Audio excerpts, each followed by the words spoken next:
Idaho Power launched the Community Advisory Committee for the Wood River Electrical Plan recently with a tour of company facilities and some basic electricity education. Nearly 20 residents of the area between Sun Valley and Shoshone met in Haley to begin the process of developing a long-term energy plan for the Wood River Valley. It's exciting because it's totally new to me. Just driving down here and having all the power lines pointed out, it's one of those things you don't really notice and you don't really think about. But if it happens in your backyard, it becomes really important.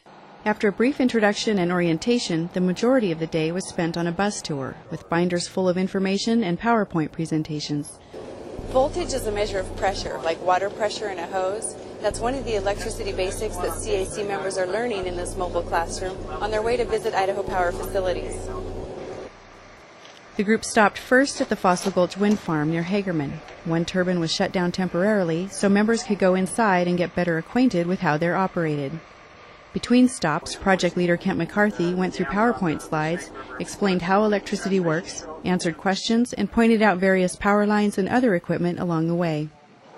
Then in 1995, the new unit here was built, 44 megawatts, runs 4,000 CFS through generator. Next, the group toured the Twin Falls Power Plant, deep in the Snake River Canyon. Members saw hydropower production live and in person, with the drone of spinning turbines a constant reminder during the tour. Today, the tour was the orientation. We're showing them the facilities.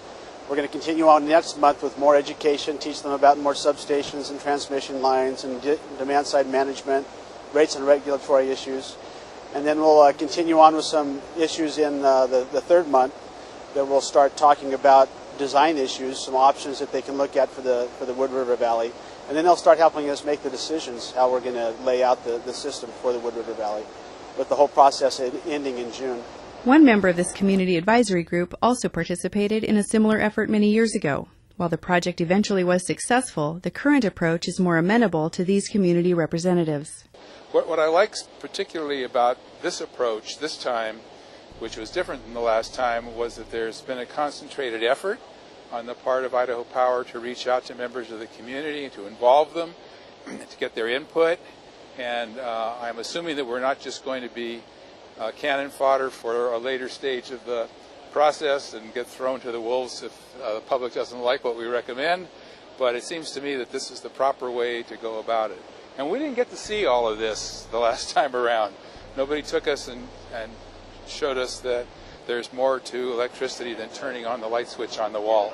So I think this has been a great process. I'm looking forward to working with you and with the other folks on the committee and coming back with a good recommendation. Ultimately, the Wood River Electrical Plan will provide the framework for individual projects that will serve the Valley's electrical needs for decades to come. With Lon Van Wyk and Haley, I'm Lynette Berry-Ochoa for E! News.